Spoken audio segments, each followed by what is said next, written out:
Oh, hello there, and welcome to another episode of Bugwatch. I am your boy Swissley. I'm flying solo this week, but I still have some awesome lists to share with you today, and one flat-out mediocre list. I hope you're excited about that mediocre list as much as I am, because it's my list. Yes, I was at Hellstorm last weekend, and you may remember I spoke about grand dreams of a golden ticket. Well, they were a little bit tongue-in-cheek. That didn't happen, obviously. And no, but I had a really good time. I tried out some units that I've not really tried out in 10th edition, so that was kind of exciting. But happy to talk about that, happy to show you that, but also happy to show you some really good lists that did well, all right? So we're going to have a really good time doing that. Of course, please jump in the comments. Tell me what your thoughts on these lists that we're about to say. Any questions for discussion, all that kind of stuff, we want it in the chat. Yeah, we'll see. Going to be a good show. Cool. We have Basshammer in the chat. I, for one, welcome our new wingless overlords. I hope that is wingless hive tyrants, because the winged ones, not great, as I found out. Thelsian Chief, I think that might be my good friend Josh Wood, giving me some grief about our game at the weekend. That's not very nice. It's not very kind. But hey. All right, well, let's get on with the show, and we will talk about some lists that I have spotted within the ether. But if you don't mind, it would be lovely. It would be fantastic if you could like, subscribe, do all that jolly good stuff, because it helps the channel. And the channel's great. The channel's full of good people. You've got John Scrivens. What a nice guy. You've got Tom Lohman. Like on the England team nearly, like super cool guys. We've got Chris Tull, captain. We've got another show tomorrow, which I'm also on. So come and listen to me talk shit in that one as well. Why not? All right, let's go on with the show. I will turn down that music, fade it out like a pro from volume 3 to volume 0. Made it look easy. Right, let's do this. All right. So the question I have, and basically kind of came into my head while I was looking at these lists, is have Hormagaunts overtaken Gargoyles? Gargoyles used to be all the hot shit last year, and they still have been. But now you're going to see, sorry, just open a beer. Today it's sponsored by Cold Beer. 3.4%, doesn't get you leathered. I can still sleep after I've had 3 of them. Great. You're going to see a lot of Hormagaunts in these lists, and they are great. They are really good. They just do the job of what you want your Gargoyles to do, but in a different way. Gargoyles are still kind of unique in that they're the only unit that can do like really long range, really technical pieces. Hormagaunts are a bit more, I think, of a like easy solution to an easy question, and we'll see that hopefully in these lists. Doesn't mean Gargoyles aren't good. I love Gargoyles. I think Gargoyles are great. I don't think I could ever write a list without a unit of them, just because I love, and you'll see in my list I'm about to go through, I just love loads of chaff pieces. We had this discussion last time with a good friend of the show, JP. He doesn't care about chaff. He could take or leave chaff. I am very pro chaff. So let's see some of these lists then. So this was my list, really quick, because you guys don't really want to hear about the guy that did okay. You want to hear about the guys that did good, but really quickly, because I said I would do it. I took Crusher Stampede to Hellstorm. I went 3-3, bit disappointed really with the 3-3. I thought it could be a 4-2. Trying some units that I don't usually use. I thought, oh, I can maybe make this work. It'll be good. You know, I could take an amazing list, like one of the big hitters, and just not win it. I thought, I want to make a winged hive tyrant work, and you know what? I haven't played a Harrowspec competitively ever, so we're going to see if that's any good. Yes, you can guess where I rank those in the list in units moving forward. Well, my list was 2 winged hive tyrants. Now let me tell you why I was thinking about 2 winged hive tyrants. 2 winged hive tyrants was double -1 attack, right? You do double -1 attack on something, on like a melee army, and that's going to really hurt. Like, I can't do really double -1. I can't -1 damage outside of like Synaptic Nexus, and I don't really want to take that. So I was like, well, how else can I nullify a combat army? -1 attack. That sounds pretty good. We've then got my chaff. I love my chaff. My chaff's in there. I've also got 2 lictors. Really big fan of the lictors. Very rarely put them in combat. They are just actions all day long. I love them. UKTC, and perhaps the American ones have this as well. There is a space in the corner on things like Tipping Point and the other one, Sweeping Engagement, of a ruin where you can just stick a lictor in that corner, so it's outside your deployment zone, it's just outside your deployment zone, and it means your opponent can't get big area denial turn 1. It means you can get established locus without even moving turn 1. So a big fan of that if that's a little tech that hopefully you can make use of. We've got exocrines because they're still just awesome. They're still so good. Like, despite all the different units that happen, all the different points changes, things like that, exocrines are still in lists, which makes me worry that they're going to get a points increase, but we will see. We've got a Haruspex. It's 125 points for a reason. I'll go into that in a sec. We've got one Maliceptor, and again, another regret. I like multiple Maliceptors, not one. Trigon, probably my favourite unit of the book at the moment. Like, it's just awesome, and it was my absolute hero in this at this tournament. The Thelsian Chief in chat will know very well about the Trigon. And then we had 2 Rupture Fexes, because they are the new hot shit, and for a reason. They're really good. They're really, really good. So let's quickly run through my my run. I had my first game, which feels like, by the way, you get to game 6, you can't remember game 1. It was a whirlwind. We had 4 big lad demons. The big ones were a Great Unclean one with the Fort Fiona Pain. Just kind of left that one alone. We had Be'lakor, we had Shalaxi, and we had, what was the other one? Bloodthirster. So, really good game. A lot fought over the... I tried to overemphasize one side of the board. I actually car parked myself, and purposefully so, because I knew I could get through on the terrain, to try and kind of hold off where he could get into combat with big monsters, because I knew he could do first turn charges. So it kind of represented like a spiky thing for him to get involved with melee monsters. In the end, he just said, okay, well, I'm going to teleport over here and try and deal with this other side objective, which I then kind of tried to like piecemeal off him with Hormagaunts and Gargoyles. What was really good about that was I could keep Shalaxi on one side of the board just because I kept putting Hormagaunts on the objective. And of course that was frustrating, because you probably want Shalaxi to kill more than 65 points of Hormagaunts. But my opponent played really well. I think I probably had my usual first game of the tournament, brain lag, and I lost by a point, which was a bit disappointing. I could have got the draw. But yes, it came down to we had the same primary score, but he beat me 1 point on secondaries. Then I played into Retaliation Cadre, won by 3 points, so I can't complain too much. This chap was probably the nicest opponent I've ever played. We both spent together 10 minutes trying to figure out how I win the game at the end of it. I felt like it was possible, and he was like, well, let's work it out. And like, counterintuitively, he's like, yeah, okay, well, what if you did that and you did that? And I was like, okay, yeah, but I'm trying to do this and that. And yeah, it was great. Really great opponent. I actually submitted him as my favourite opponent. Sorry, Josh. He was top. He was great. Then we went into First Up Company Task Force. Can I just salute that guy for taking that list? Fair play. And it was really rough for him, given that his army is made up of like toughness 5 and 6, 2 up armor, 3 up armor with 3 wounds, and I have double exocrines and a Maliceptor and 2 rupture fexes. Like, there was 2 dreadnoughts. They were dead as soon as they stuck their head out. It was a rough game for him.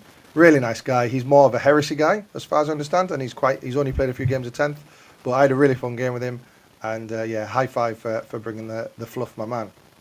Then went into Bringers of Flame, a really good player called Mark Pilkington.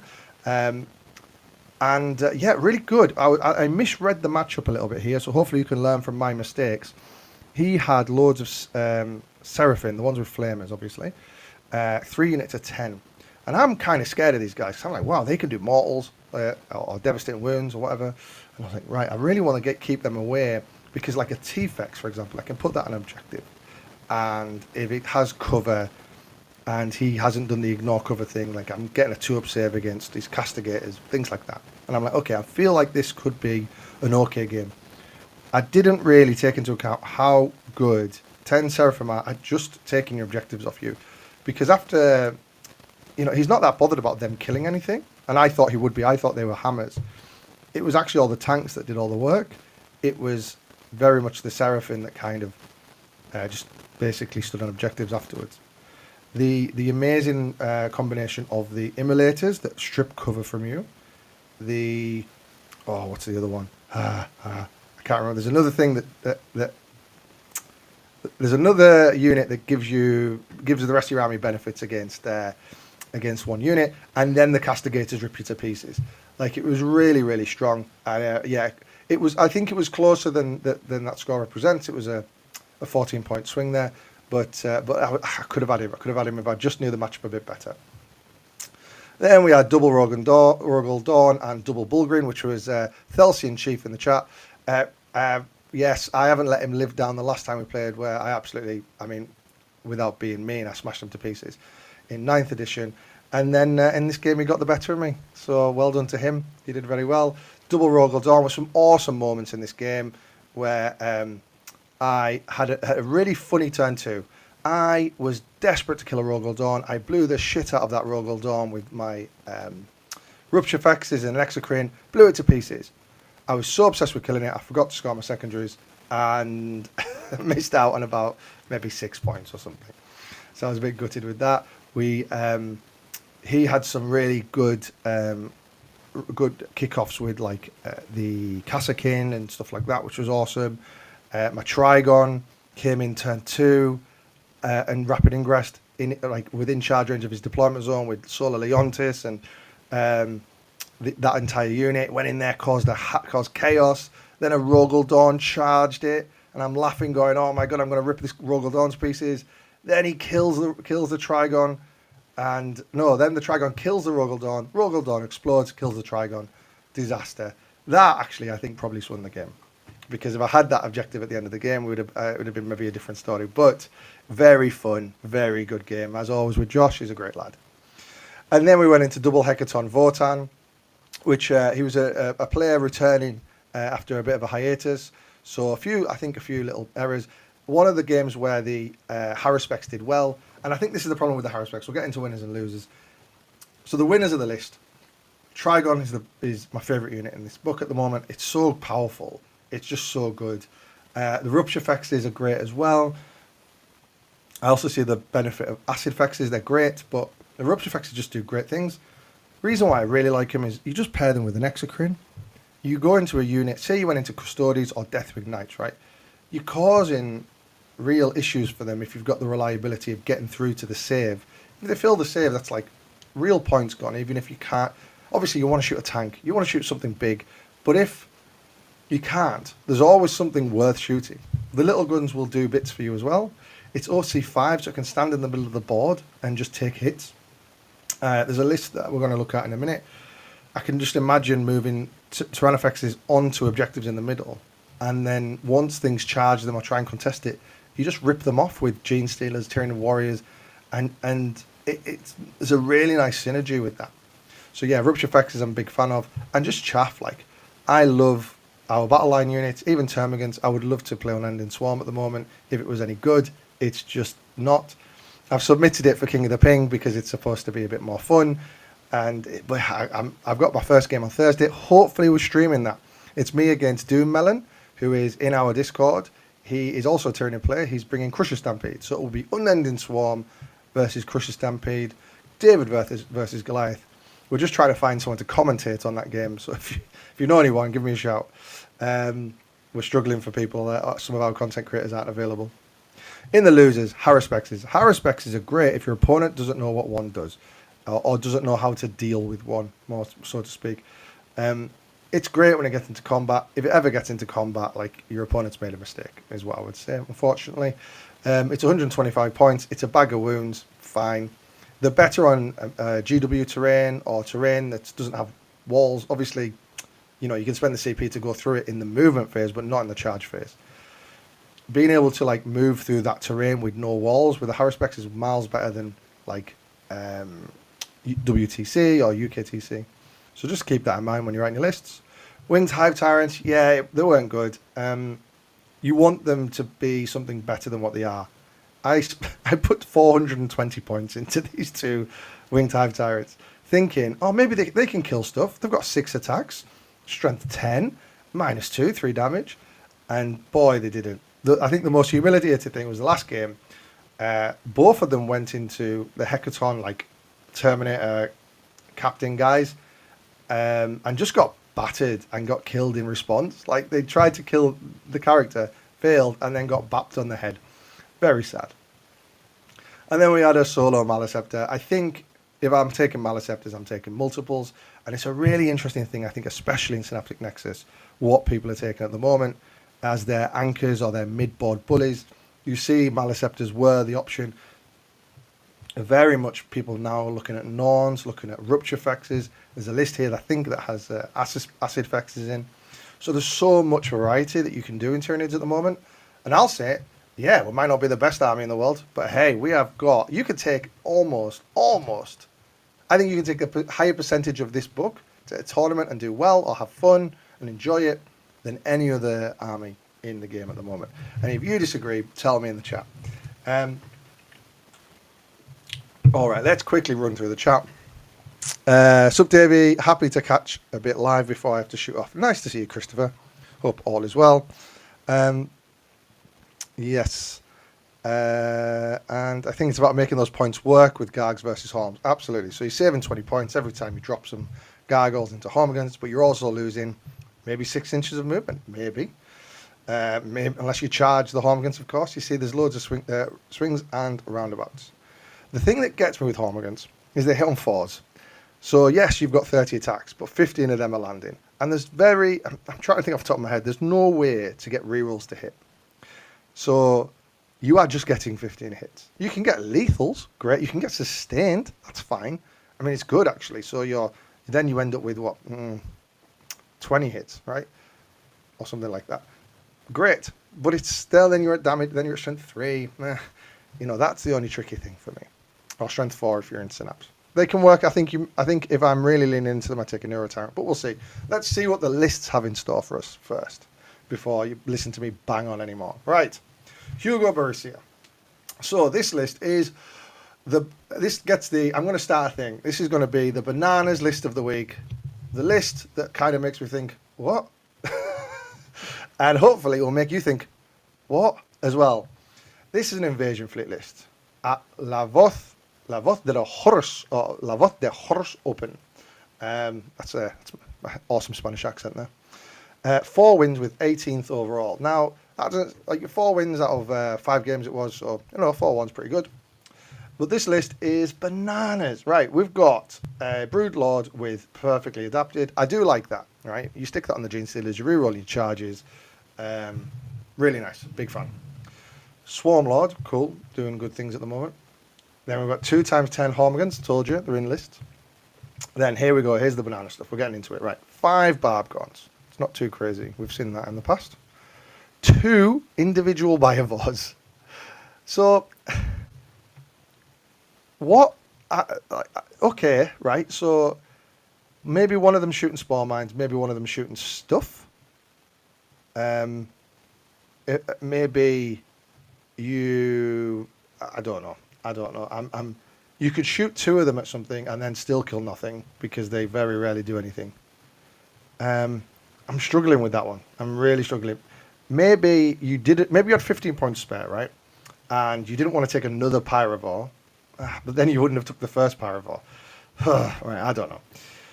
But then we've got 5 Gene Sealers, great. Then 6 Hive Guard with shock cannons. Like, oh man, like maybe with the Pyrovore, you strip the cover away, and yeah, maybe. There's still a lot of points, man. That's a ballsy maneuver, and I commend this person for doing that and being the hero we all want to be, right? If you've spent 50 quid and you said, right, I am going to this event and I'm going to take whatever I want because I'm going to have fun, and you drop in 6 Hive Guard with shock cannons in, all the power to you, man. We've got a Lictor and a Neurolictor. We've got 1 Pyrovore, as I mentioned before. Then 6 von Ryan's Leapers, just thrown in there at the end. Yeah, let's put those in as well. Feels like there's a plan for this list. God knows what it is. And then monster-wise, we've got Exocrine, a Maleceptor, a Non-Emissary, and a Rupturefex. So, good monsters, to be fair to him. Good monsters. So, yeah, I think a bananas list. But, hey, he went 4-1 with this, so great work on his part. Let's see what he went into. He went into, I say, an Inez-style GSC. I don't know if you call it an Eric Lethura-style GSC. But, the big swarmy GSC. And he took the loss in that game. That was where he got his loss. Yes, it was 59-66. And then after that, he won. So ignore the Strong Imperial Knights. I've got the scores round back to front. But he then went into a kind of mid-Eldari. I wouldn't say it was optimized at the moment, but it was 83-26. Like, pretty much put him down. And then a mid-level Bringers of Flame. Again, pretty strong win there. Then he went into a Strong Imperial Knights list, which obviously Knights struggle, difficult matchup for us. And kept that to a 20-point gap, though. So well done to him for that win. And then a very good-looking Combined Arms kind of Grey Knights list, which he won 77-74. So very close there. But overall, well done to him. Obviously, a couple of interesting matchups there. Got him the 2 wins, but it's always that the run is, I always say, I think a run is probably the most important thing when getting a good result at an event. But you can't control that, so you've got to control all the other things, your list, how you play it, etc. And this chap, Hugo's done that. We've got the extra Biovore as the spicy, the 6 Hive Guard, 6 Von Ryan's Leapers. You heard it here first, guys. That's the basis of your new list. Get out there, start playing an extra Biovore, 6 Hive Guard with shot cannons, and 6 Von Ryan's Leapers. I do like the Broodlord with perfectly adapted, though. I do think that's good. But again, with 5 Gene Stealers, with 5 Gene Stealers or 10 Gene Stealers, you do that. I think you do it with 10, right? If you're making the investment, you want your bang for your buck, right? I don't know, man. I don't know. Hats off to this chap. All right, let's go to the next one. If you could tell me, by the way, how that list works, please tell me in chat. I want to hear. Cool. We've got 2 lists that are very similar that I thought this is a really interesting development. I think it's been coming for a while. If you can't play all your lovely little Gribblies in Unending Swarm, where can you play them? And Peter Bolchin and Stephen De La Garza both say Invasion Fleet. So let's have a look at these lists. Pop Rocks, bring in the second Biovore instead of making room for 5 more Gene Stealers is wild. Man, that guy's a hero. I'd interview that person because I want to know what goes on in that mind and how all those games went. Oh, man. Right, Peter Bolchin. So Invasion Fleet obviously has really good abilities for swarmy kind of stuff, right? You can drop a 5 up, feel no pain on the unit. You can overrun after fighting something in combat. So you charge something will actually kill what you're charging in with alongside a unit of Hormagaunts, Termagants. Then you kill the thing in combat with the thing that's good in combat, and then you can overrun, to an objective or something. Really cool synergies that you can do. Sustained hits is also just nice, things on Spine Fists, what have you. But let's see what Peter and... So the synergies there, there's abilities there. Let's see what Peter and Stephen took. So, Peter Bolchin, he took a Broodlord. He took a Hive Tyrant with perfectly adapted. We all know JP's math hammer on that. We know that that's good. We've got a Neuro Tyrant in there as well. We've also got a Tervigan with adaptive biology. Yeah, I don't want you to kill my Tervigan, so I'm going to give it a 5 up, feel no pain. Maybe after that, a 4 up, feel no pain. We've then got 10 Hormagaunts because they're in every list now. 2 times 20 Termagants to go around the Tervigan. So, interesting. Not totally leaning into it, but he's got 2 times 20. I'm torn on whether that's better than what we're going to talk about next, but I think that's really interesting. Watch that space. We've then got 5 Barbgons. We've got 5 Gene Stealers. We've got a Lictor. We've got 3 Raveners. I like the Raveners in this list because they can pop up and block potential ingresses. Because I imagine, though the Termagants and Tervigan will go between a triangle between your home objective and 2 of the middle objectives. That leaves another objective open, or another side of your army open.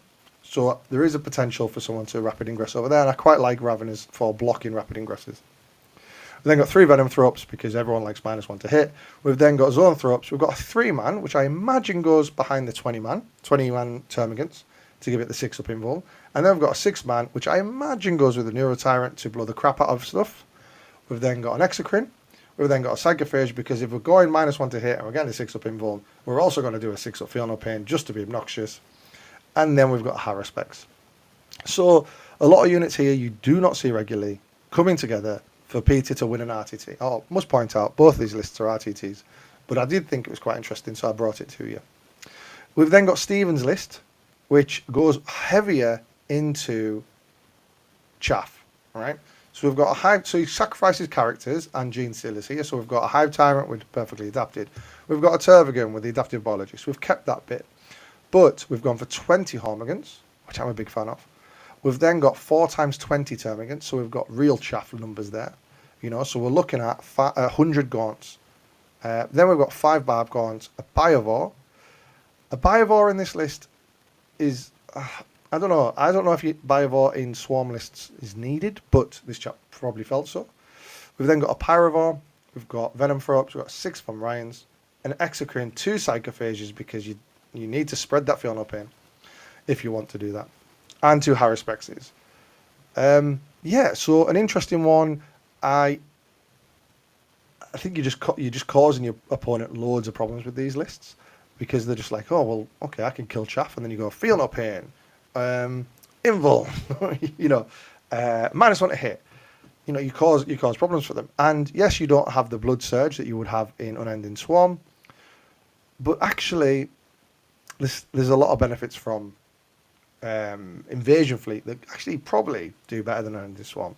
I posed this question to JP, I think about the other day. Okay, for 1 CP in Unending Swarm, I can give my unit sustained 1. Or I get a benefit if it's over 15 models. I think it might be sustained 2, I can't remember. Or I can just have that for free in Invasion Fleet. Yeah, not great. I can give my opponent -1 to hit in melee and shooting. Okay, great. Or I could just spend 70 points and just have -1 to hit and shooting all the time, because I'll just always have Venom Throps within 6 inches. Yeah, you know what I mean? So we'll see. I'll let you know after Thursday, after my quarter-final game against Doommelon, if Unending Swarm is still a vibe. I hope it is. It'd be really great. Okay, so that is those 2 lists. We'll move on to the next ones. We've got Christopher Richardson in the chat. I tried a similar hybrid list to the one on the left, and I really liked it. Loads of Swarm to screen and Scorm in the midboard, with damage out back works nicely. It's funny, isn't it? We're really good at primary a lot of the time. So we have loads of OC. So you can stick, in Crucial Stampede, you can put an OC7 Tranafex on an objective, or Norn for 15 OC. Or you could just stick like 5 Hormagaunts on something for 10 OC. I think the problem that Tyranids have is staying on it. That's why I think Norns are so popular at the moment, is because they can stay on an objective, or Tyrannofex can stay on an objective through a shooting phase and a combat phase. Whereas I think with this, sometimes, I think unless the terrain is friendly towards it, which is a big thing to consider, can you stick 1 little Termagant onto an objective, then when it dies, you just take that one and a couple of ones from behind, and the Tervigan respawns it back onto that objective. That would be nice. Of course, you've got the respawn stratagem within Invasion Fleet as well, so even better. Cool, let's get on to the next list. Just the guy. Sam Pope, the guy. We love him. Cheers to Sam Pope. He's just went, you know what? I'm sick of winning with Unending Swarm. I'm sick of winning with Invasion Fleet. I'm just going to win with Synaptic Nexus now. He didn't quite win this. He went 8-1. Imagine, guys. Imagine you went to an event, right? You win 8 games and you still don't win. Oh, man, that's a long-ass weekend. You win 8 games and you come 4th. That's insane. But fair play to him. I mean, like, I think that's a really... yeah. I don't think I've won 8 games over 3 events. Well, I have, but like, you know what I mean? It's difficult. All right, let's look at Sam's list. He's gone Synaptic Nexus. This was at Nova. Got 4th place. He's gone with a Hive Tyrant with Synaptic Control for -1 damage. Interesting one. I suppose with all the damage to Marines out there, like, that's potentially for that. Lots of damage to shooting in some of the more elite armies rather. So yeah, pretty good. We've got the Neuro Tyrant, aka with the power of the Hive Mind, aka the Land Raider Redeemer. Pretty good. A mainstay in a lot of Synaptic Nexus lists. We've then got 10 Hormagaunts because they're in every list. We've then got the Biovore, screening your backfield, scoring you behind enemy lines for fun. We've then got a Lictor, a Neurolictor, and then we've got the monsters. We've got 3 Exocrines, 2 Norns, a Pyrovore, and 2 Rupture Fexes. This is not a lot of units. It's not at all. It is kind of like a very ballsy, I'm going to take the mid board, can you peel me off it? There's not much dynamism here. You're not like turning up in their backfields causing problems or anything. You're just posing a very hard question. Can you get past my 2 Norns, my Rupture Fex? And by the way, I can just, on the Norns, I can just drop Armor Contempt on them whenever I want for a CP. I can do it for free because my Hive Tyrant's around the corner. Like, that's super strong. Very nice. His run was really interesting as well. So he went into Kaoyun Tao first, got a good win, 40 points lead over that one. He then went in, can you believe this, guys? Vanguard Onslaught. He went into Vanguard Onslaught and won. Can't believe Vanguard Onslaught lost a mirror. We've then got a good, it was actually, I would point out, these players are actually good players, right? So the Tyranid players and some of the other ones in this list are recognizable names. I haven't put the names here, but they are recognizable names. They're good players. So, like, Sam did really well to beat these guys. We've got a good Demons list there as well, which he beat 82-97. Oh, I was so close. Wish I could have got that score in my first game. We had Black Templar Horde, which he beat as well. That's not an easy game at all. There's so many bodies with so much OC. Sure, you've got 3 Exocrines, but you know what? Like, it's not an easy game, so fair play. Then he went into Vanguard Onslaught again, 30 Gene Stealers. Of course he beat him because it's a Tyranid mirror. Vanguard Onslaught always lose. Then we've got a strong Bringers of Flame list and beat him by a point. So well done there. We then went into a different Bringers of Flame list and we got the loss there. So it was a 70-83 loss. So very close still. We then went into Deathwatch. I'd love to give you a description of that Deathwatch list, but I don't know anything about Deathwatch. So that was a win of 67-58. It must have been half decent to keep him down to that score. And then he went into a very mech-heavy Monkar list with 98-70. So really cool. Ignore the spicy. You haven't filled that in. Bit of a rush today. But overall, like, this list is great. Double Norns, double Rupture Fexes, triple Exocrine. All good stuff. It's all good stuff, no filler. So well done to Sam. All right. Another one that was quite interesting, that was Synaptic Nexus. Again, we haven't talked about Synaptic Nexus in ages, right? We've been Crusher.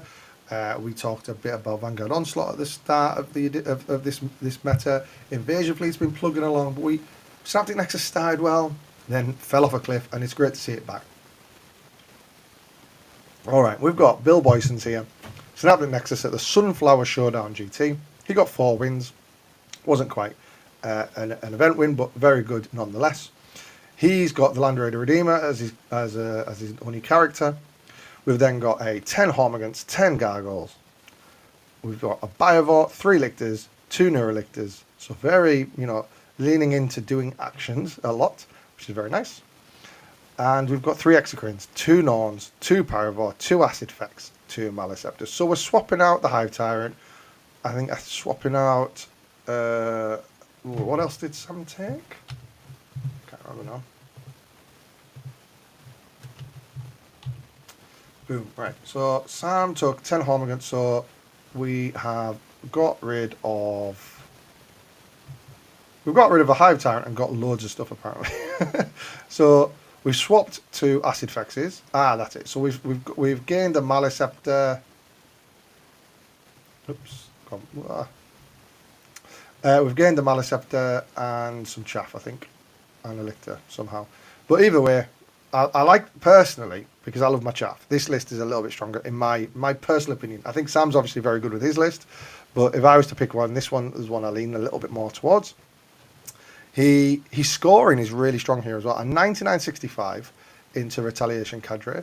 167 into Sky Splinter. His only loss came to triple Satan and triple Doomsday Arc. Now, if you watch the show regularly, you'll know that list always comes up and it always beats us, which is a real shame. Then he went into a strong Bringers of Flame list and beat that 80-46, which is really strong. And then the boogeyman of the edition in my eyes is T-Sons with triple Vortex Beast. 80-73, so a good win there as well. Well, it was a close game, but a good win to get.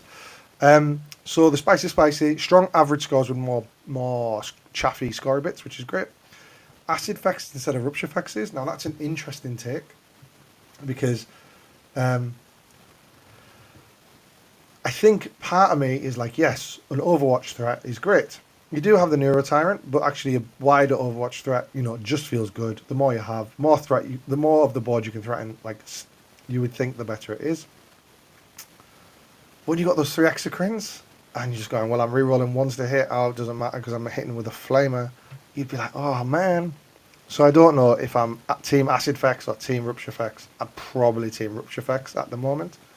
But I like it either way. And 2 Maleceptors. I'm a big fan of the multiple Maleceptors. So loads of mid-board monsters here. So when you're deploying and you're planning out your first couple of turns, I think the biggest challenge of this list is how do you get those 6 monsters in the mid-board, or how do you layer them so that like one goes forward first, then maybe the next one does, and the next one does. Because the non-emissaries, the Acid Fexes, and the Maleceptors all want to be mid-board, just fighting and just being in the way and just competing for primary. They all do very well. They all kind of complement each other. The Maleceptors giving the other ones -1 to hit. The Acid Fexes are providing an Overwatch threat. The non-emissaries are doing loads of OC for you. Yeah, so it's a real interesting one. I would love to see what terrain they're on. But an interesting list nonetheless. All right, we've already looked at Hugo's one. This other one I found was really cool. So this was Jepa Resmark. So this is really interesting take on Vanguard Onslaught. So this was at a Malmo Game Week 2. I was wondering if it was a league, but he did play 5 games, so it must have been an event of some sort. And he went undefeated. So normally we wouldn't look at a 3-win list, but he had 3 wins and 2 draws because they were doing WTC scoring. So I thought I'd give him the benefit of the doubt because it's a cool, really interesting list, especially when we're talking about Hormagaunts and what they're doing at the moment. So we have a Broodlord and we have 3 Winged Primes. You can see where this is going already, guys. But first of all, let's just take a detour between now and the Gene Stealers and Warriors. And we're going to go to a little place called Hormagantville because there's 50 Hormagaunts in this list. This chap has brought 5 times 10 Hormagaunts. After seeing this, I got so excited, I sold my local game store out of Hormagaunts because I was like, that sounds real fun. 50 Hormagaunts, man. That sounds cool. So then we get to 10 Gene Stealers. We get to 11 Neurogaunts, which I imagine is holding his backfield. Man, personally, I'd rather have a Biovore and save 5 and spend the extra 5 points. But I also see that a Neurogaunts can screen a lot of space. Man. And also BOC, so I can see the benefit. But personally, I'm team Biovore there. We've got a Pyrovore, which has been in every list we've spoke about, I think, so far. We have 2 times 3 Raveners, which, again, I like for that ability to deny rapid ingresses. And then we've got your Hammers. We've got 3 times 6 Melee Warriors. And if the Melee Warriors can't kill it, we've got 3 Rupture Fexes right behind, just shooting downtown, baby. Like, they're just blowing shit up. So let's look at what Jepa had to go into. So again, this is WTC scoring. If you don't know what that is, really quick, dirty explanation. There's 20 points to play with. You need to get a 10-10 is a draw, and 18-2 is a win to the person that scores 18. So quick and dirty is essentially you want if you 20-0 someone, it was a very compelling victory. If it was a 10-10, it's a draw. If it was a 9-11, then you have lost narrowly, for example. And you get points based on the differentiation between your score and their score. We'll go into it deeper another time. But that's you're looking for the bigger number that Jepa scored, the better the win was. So we went into a mid-level CSM list. So a list that, by mid, I mean like it's not optimized, it's not the meta list, but it's pretty good. But he did 20-0 that one. Poor CSM at the moment, man. They seem so good. They seem real good. They seem like they will kill the shit out of you. And they do. I think it's a really hard matchup for Nids. But this chap absolutely battered him. Then he went into a strong World Eaters list. Again, a tough matchup for Vanguard Onslaught. You kind of want to keep your opponent at arm's length, But if your opponent insists on becoming like elbows length, that's maybe an issue. So yeah, tough, not an easy matchup. One that I'm sure those Hormagaunts will have done really well at screening and blocking space, making the charges on Jeppa's terms would have been really nice. But by the by, it was a 10-10. Then he went into a decent-looking Awakened Dynasty list, but he did win that one 15-5. He then went into Sky Splinter Assault. Again, very similar to World Eaters. They want to stage and absolutely batter you. Especially, they'll love going into, like, if they get the charge into Warriors, that's real good. I think they had Lilith and the Succubuses and stuff that you can just put a pain token on and get fight first. So not an easy matchup at all. 10-10. And then we had a scary, well, at least on paper scary, Skitarii list, which was like a big swarmy list. And Jeppa beat that one 17-3, so well done to him there. But the spiciness here is the 5x10 Hormagaunts, really cool. Really interesting to see that tech, and I think something I would like to try personally. We've got very few data sheets here, but they're all very effective and they're all doing a job in Vanguard Onslaught. There's no enhancements here, and we know that Vanguard Onslaught does have great enhancements. I'm a big fan of Hunting Grounds, for example, but even the redeploy is not terrible. It's quite a cheap redeploy. You've got, even if you've got like point spare at the end, you can put Stalker on something, especially like a Broodlord, so you can go, well, I think I'm going to charge that, so I might as well get the benefits of Stalker. And the problem with Vanguard Onslaught, or the problem it's always had, is it just can't get through stuff that's tough.